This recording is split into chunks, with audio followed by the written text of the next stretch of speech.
tantangan yang harus kita hadapi. Contohnya fanatisme yang jelas. Fanatisme sehingga menimbulkan diskriminasi antar kita, antar umat beragama, antar suku, bahkan antar golongan. Sehingga hal itu kalau tidak diatasi dengan adanya satu organisasi yang bisa memberikan fasilitas, memediasi antar umat beragama, maka hal itu tidak akan tercapai kerukunan antar umat beragama. Manusia seimbang dalam hidup.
Pemirsa, keanekaragaman sikap umat beragama tidak terlepas dari latar belakang suku dan agama yang mewarnai karakter dalam mengamalkan agamanya masing-masing. Bagaimanakah umat beragama mengamalkan kerukunan antar umat beragama dalam perspektif teologis. Injil Matius pasal 22 ayat 37 sampai 40 dikatakan, kasihilah Tuhan Allahmu dengan segenap hatimu, dan kasihilah sesama manusia seperti dirimu sendiri. Nah, inilah yang memberikan kita motivasi secara khusus gereja di tempat ini. Yang satu merupakan satu refleksi teologis untuk kita nyatakan untuk kemaslahatan umat, supaya mereka semua merasakan kasih Tuhan. Dan saya rasa itulah wujud kepedulian gereja untuk masyarakat yang ada di sekitar di sini secara khusus, dan kepada seluruh umat manusia pada umumnya. Kita berusaha supaya tidak eksklusif di dalam hal-hal hanya mengkhususkan diri pada orang-orang yang Kristen, tetapi kepada semua masyarakat supaya boleh merasakan itu. Termasuk kita di sini adalah dari diakonia yang kita buat itu bukan hanya berkisar pada orang-orang yang menjadi anggota gereja, tetapi seluruh masyarakat yang ada di sekitar ini. Jadi kita di sini menghilangkan kesan supaya masyarakat bahwa tidak ada istilah kristenisasi, tidak ada embel-embel, tetapi kita sungguh-sungguh tulus untuk melakukan, dan itu dampaknya memang kita rasakan selama ada di sini. Jadi ada kebersamaan satu dengan yang lain, khususnya di dalam hal-hal yang menyangkut tentang persoalan-persoalan kemasyarakatan. Kondoran itu saya lihat ada banyak potensi yang masyarakat setempat yang plural tadi sangat nampak dalam hal agama, misalnya ya, ada Islam, ada Katolik, ada Protestan.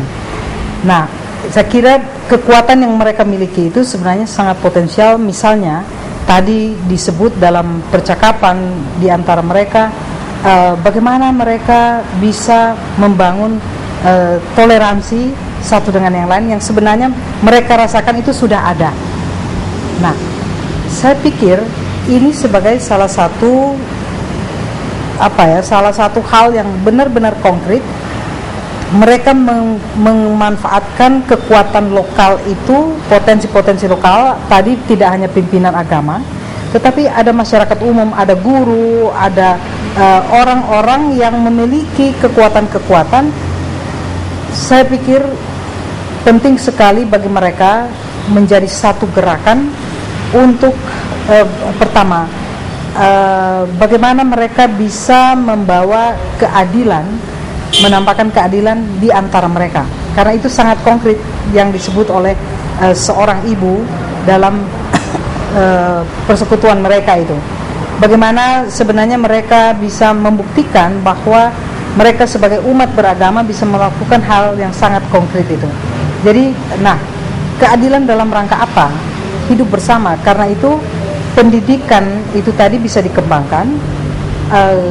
Apa yang kita katakan juga misalnya dengan kekuatan-kekuatan lokal dalam arti bagaimana bisa mereka pelihara kekuatan adat itu sebagai satu ketahanan lokal untuk bisa memfilter, tapi juga tidak secara eksklusif memfilter apa pengaruh-pengaruh kekuatan-kekuatan politik yang kita tahu bisa saja itu menjadi satu pengaruh yang besar untuk mempengaruhi kebersamaan mereka, persekutuan mereka yang sudah sedang mereka lakukan.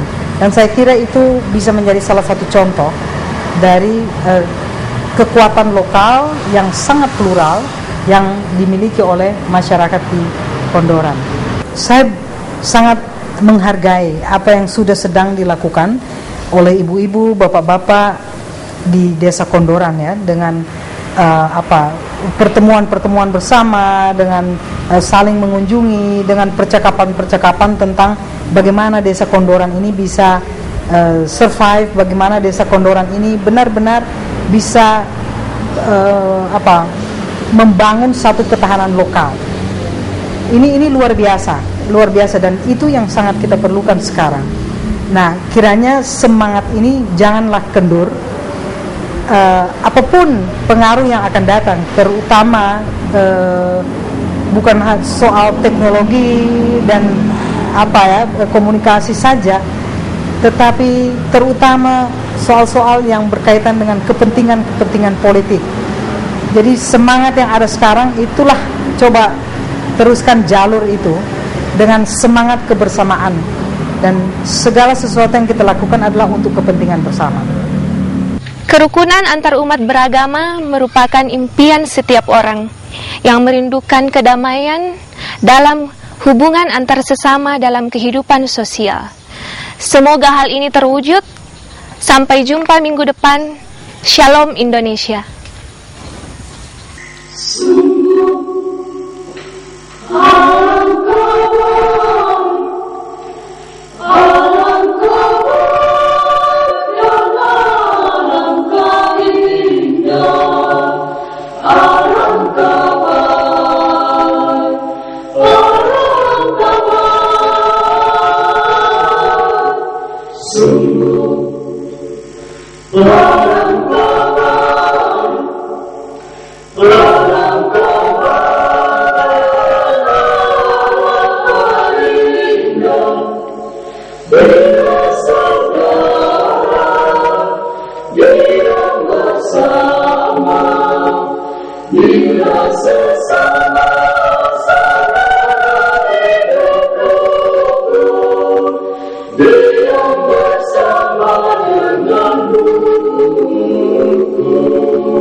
Bersama bila